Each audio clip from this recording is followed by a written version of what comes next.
मनीष चेतनारू संभूत प्रेरणार दिव्य शक्ति बा दिव्य स्थल सृष्टि होइथाय जाहाकू औपन्यासिक मनोज दास कहिसंती।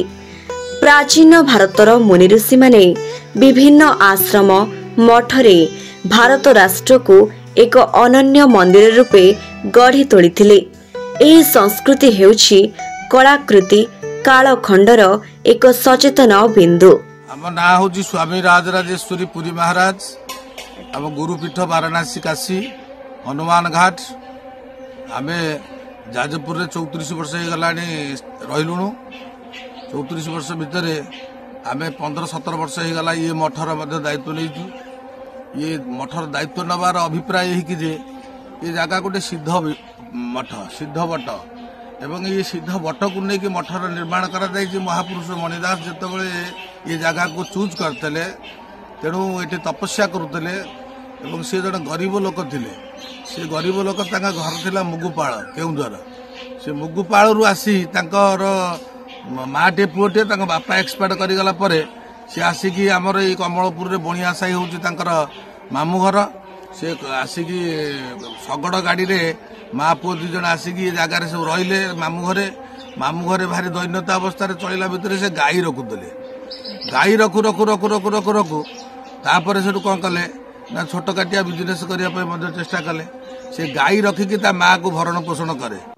तपस्वी मनीषी जोगी माने एहार संज्ञा निरूपण करती।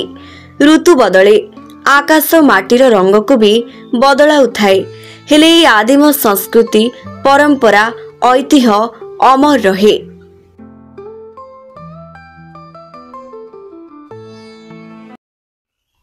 मान इतिहास अच्छी जो बटमूल आम छिड़ा होती से बटमूल प्रतिदिन हरे हरे हरिनाम चले हरे कृष्ण कृष्ण कृष्ण हरे हरे हरे राम राम राम हरे हरे। एकांत जदि से गचमूल जड़े बसब ताले ए मंत्र निश्चित भाव में शुणा पाइब कारण से सब हुए।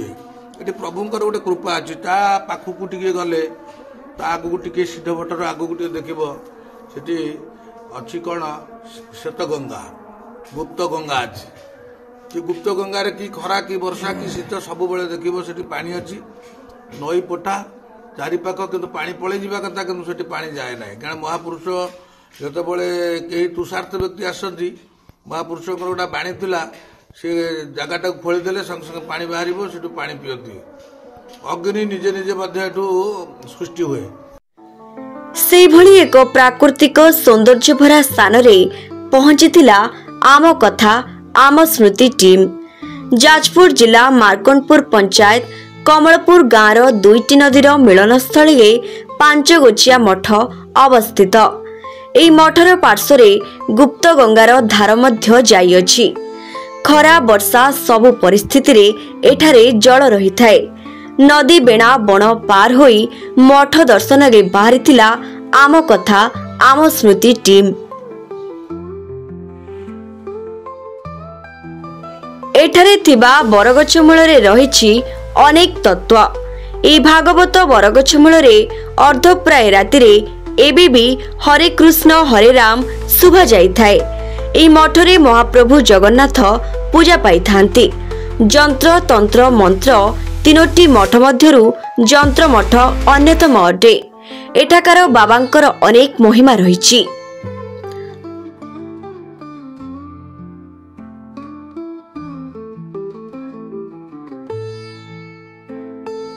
अनेक भक्त एठारे मानसिक करी निजर मनस्कामना पूर्ण करती। एठाकार प्रत्येक गछरे रहिछि ऐश्वर्य शक्ति। बाबांको असीम करुणारु एठाकू अनेक भक्त प्रत्येक दिन आसी थांती।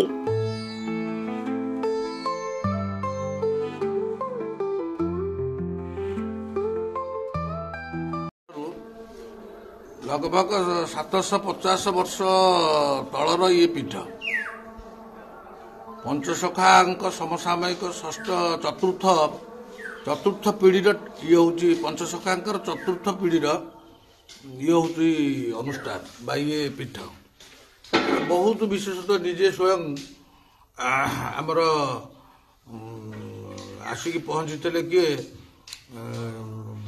चैतन्य महाप्रभु आसी चैतन्य महाप्रभु आसी बटमूल ढड़ा होती दर्शन देते क्या महापुरुष मणिदास को पीठर इतिहास बहुत गहिर कथा ये बहुत साधु सन्यासी मैंने रोते ये आखपाखर जो 10-50 खंड पंचायत अच्छी से मेडिकल सुविधा नाला ये जो सन्थ मैंने सब रोते ट्रिटमेंट सब करुले ये गोटे बहुत पुराना इतिहास अच्छी एभली मठर महत्व अनन्य एवं अनंत एहार परंपरा एभली मठ मंदिर पाई भारत गर्व करे।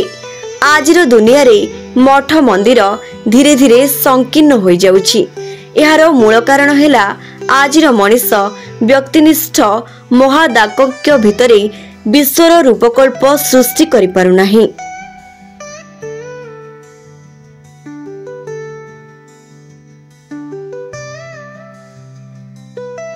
आपण मानंकु जदि मठर महत्व भल लागिला तेबे आम चैनल को लाइक शेयर एवं सब्सक्राइब करबा पई जमा भी भूलिबे नहीं। पुणी आउ एक निच्छक सुंदर वीडियो नहीं आसीबु आमे आपणंक पई। सेते पर्यंत देखुथांतु आम कथा आम स्मृति।